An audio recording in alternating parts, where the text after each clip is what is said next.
The billionaire's cry wasn't loud, it was the kind of sound a man makes when no one is supposed to hear. In the quiet of his office, perched at the very top of a glass tower, Edward Hale buried his face into his hands. His empire stretched across continents. His name was stamped on skyscrapers, private jets, and the kind of exclusive circles only money could buy. But tonight, in the silence that wealth couldn't fill, Edward whispered through his tears, "I can't fix it. I can't fix my life." On the streets below, a homeless man named Samuel was making his way past the building, dragging his torn blanket, eyes weary from another night of hunger. He didn't know why, but he paused. Sometimes pain has its own frequency, and the broken-hearted recognize each other's cries without seeing faces.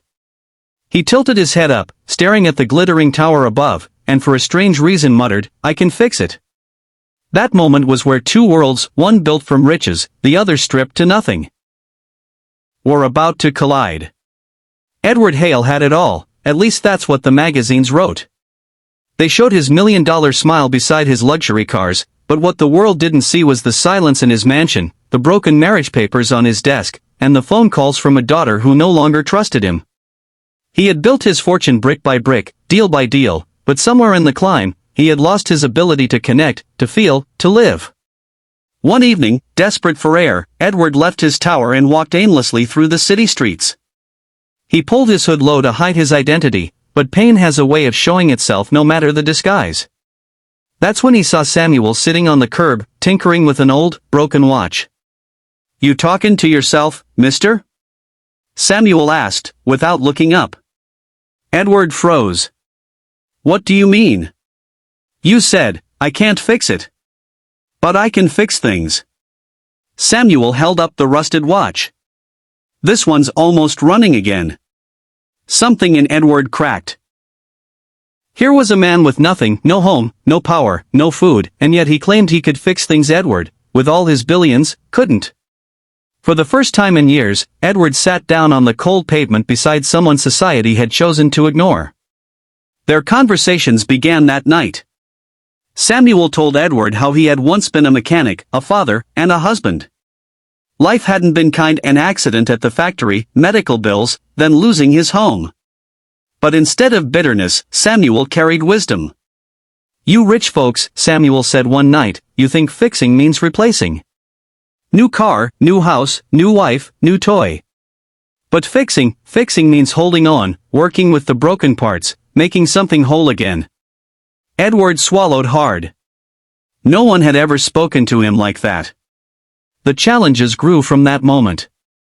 Edward wanted to change, but change doesn't come with a swipe of a black card.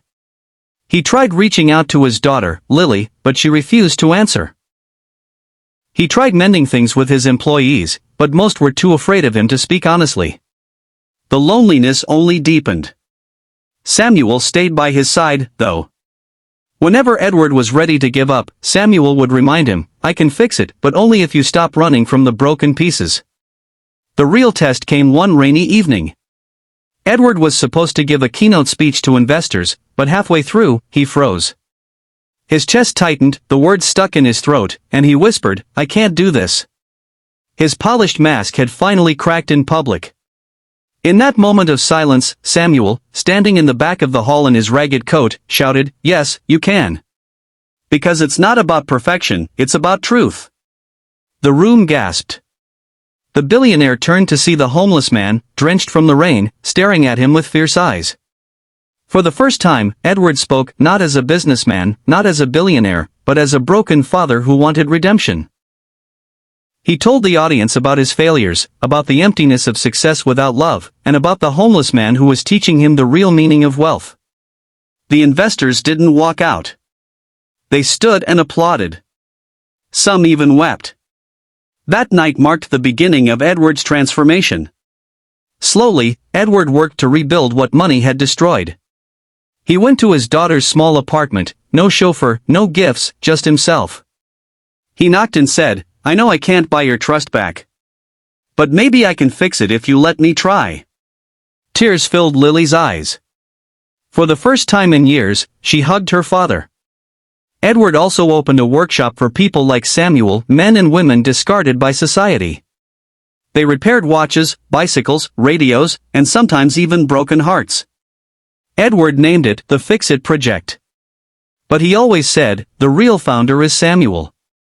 Samuel, once homeless, became the heart of the workshop. And Edward?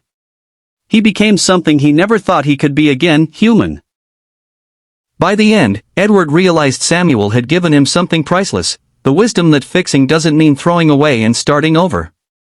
It means caring enough to mend, to heal, to hold on. And Samuel?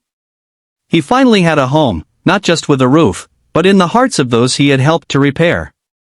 Final message to viewers. If this story touched your heart, let me ask you something: what in your life needs fixing? Sometimes it isn't about money, status, or power. It's about patience, love, and not giving up on what truly matters. Speech Balloon, share your thoughts in the comments below. Have you ever been fixed by someone's kindness or wisdom? Thumbs up. Don't forget to like this video, subscribe, and hit the bell icon to stay with us for more inspiring stories. Cherry Blossom, this is Be Kind Always, where stories remind us that compassion is the greatest wealth of all.